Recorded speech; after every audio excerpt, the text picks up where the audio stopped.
ना on the basis of ownership. Ownership अगर आपको याद होगा, अगर मैंने ये चैप्टर की बात की थी शोभित, जब मैं इसकी बात कर रही थी कि वी हैव लाइक कुछ ही लोगों के हाथ में वो रिसोर्सेज हैं, है ना, यही बात हमने की थी ओनरशिप। सो इंडिविजुअल रिसोर्सेज होते हैं, कुछ कम्युनिटी ओन रिसोर्सेज होते हैं।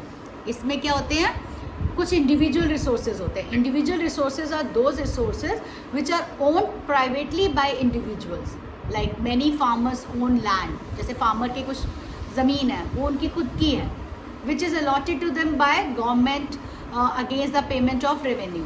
जैसे आप रजिस्ट्री करवाते हो, कुछ करवाते हो, रेवेन्यू के रूप में भी हम उसको दे देते हैं। हमारा लैंड है, हमारा पर्सनल लैंड बैंक है, ठीक है। तो in villages there are people with land ownership, but there are many who are landless. कईयों के पास लैंड ही नहीं है, बेचारों के पास कुछ करने के लिए है ही नहीं है। तो वो वही जो हमने बात की थी हैव और हैव नॉट्स, गरीब और अमीर की जो बात की थी वो इसी से रिलेटेड ही थी।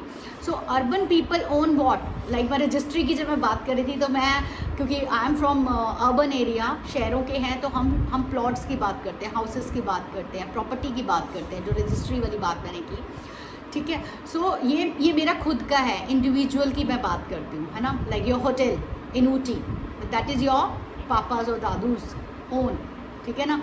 वो कम्युनिटी का नहीं है, वो आपका खुद का ही है, ठीक है। सो प्लांटेशन, पास्चर लैंड्स, लाइक आप लोगों के यहाँ पे जैसे आपके टी गार्डन्स है आपके यहाँ पे, है ना, वो किसी एक का होगा, ठीक है।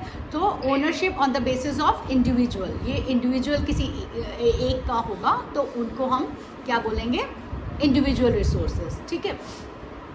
Ponds, water in wells, etc. are some of the example of resources ownership by individuals. Make a list of resources owned by your household. अब आपके यहाँ पे क्या क्या है, आपकी ओनरशिप क्या है, आपका होटल है, दादू का घर है ना, कैलीगट में, या आपके यहाँ पे ऊटी का है आपका घर, तो ये सब आपके खुद के हैं, that is your individual ownership, ठीक है।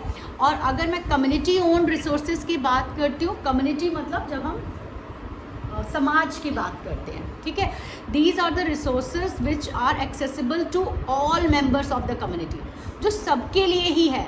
लाइक विलेज में कॉमन ग्रेजिंग लैंड्स होते हैं, गाय वाय चराने के लिए कॉमन एरिया होता है, बट आप किसी के खेत में नहीं जा सकते हो।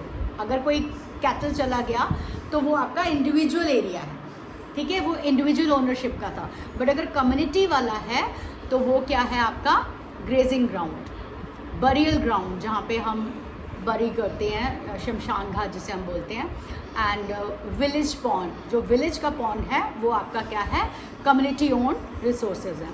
पब्लिक पार्क्स होते हैं, पिकनिक स्पॉट्स होते हैं, these are all what, community ownership के हैं, वो आपके पर्सनल नहीं है। आपका घर का जो गार्डन है वो आपका इंडिविजुअल ओनरशिप में आ सकता है, बट प्लेग्राउंड्स जो कम्युनिटी के हैं वो आपके कम्युनिटी ओनरशिप में आएंगे। In urban areas are to de facto accessible to all and the people living there। तो ये सभी के लिए एक्सेसिबल है, कोई भी इंसान, चाहे वो अमीर है, गरीब है, चाहे कोई भी है, किसी भी लिंग्विस्टिक या सोशल बैकग्राउंड से है, वो वहाँ पे आ सकता है। Is it clear to you? ठीक है, you want to have lunch, it's ready, ठीक है।